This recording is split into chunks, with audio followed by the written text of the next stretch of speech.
To start with, perhaps you could tell us a little bit about your involvement with the film. Well, my involvement and Framestore's involvement started from May last year, when we started in pre-viz and then went into pre-production, where I joined the team, joined Paul and the rest of the HODs in pre-production as we were working off the script, breaking down the script and getting into actually prepping the film to shoot. So that all started from May really last year, sort of overlapping into the shoot come October, I think is when we started. I can't quite remember. It's a little bit of... So was it shooting? Were you involved at any point in the shooting, or is it just... Yeah, I was there. So I was there from pre-production. Right. So before we actually started shooting, I was out at Leavesden Film Studios working with Paul and the production designers and the director of photography, everyone else that was involved in getting the film up and running before we started actually shooting all around London. And then I went into post-production with the team at Framestore and we put everything together and then finished it just a couple of weeks ago. In fact, last week was when we delivered the last visual effects shot. So yeah, it was quite...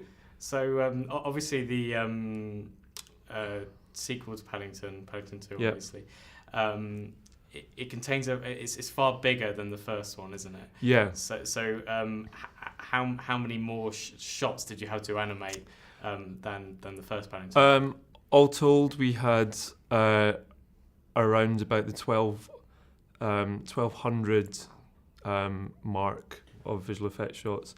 There was around about 700 to 800 bare shots. I can't quite remember the exact number, but I know that some were in, some were out, but we did get quite a lot of bare shots compared to the last film. There was quite a marked increase in his screen time. Yeah. And I think there's a real overwhelming beauty to the CGI in Paddington, to the point where it feels like we're riding through a child's imagination. Was it sometimes difficult to meet Paul King's expectations? I mean, Paul is he knows what he wants. He's got such a clear vision, which is fantastic when you work with a director who's really sort of coming to you with these multiple ideas all the time. And whereas often you may be just given sort of quite a loose brief, Paul is very sort of like exact in what it is that he wants to get into his film.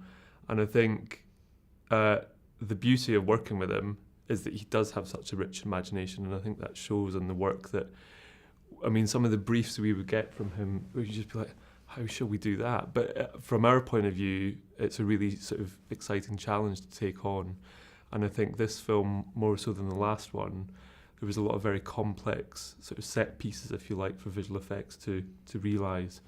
But I think Paul was sort of bowled over by the results that we got, sort of that you see in the final film. But working with him, it's just quite, it's a fascinating process working with many directors, but he just really has so many ideas all the time, and as many of those that we can realise, the better.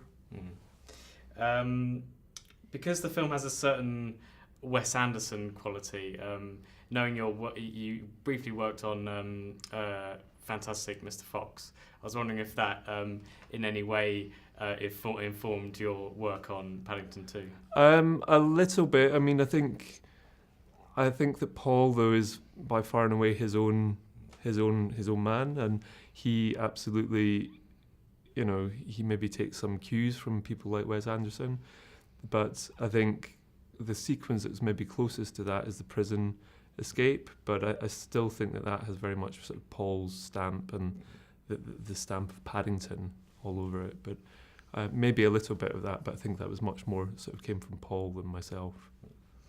And considering the monumental success of the first film, was there a greater pressure on you to deliver Paddington 2? I think so. In terms of the animation, that myself and Pablo Grillo, the animation director, we were really keen to make sure that the animation was of a similar nuanced performance that the first film was, if not more so.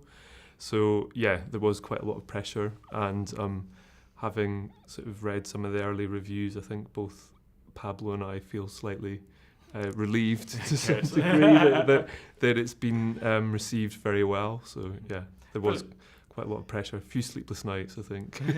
Brilliant. Well, thank you very much. Thank for you. talking with me. It's Thank been a you. pleasure to speak.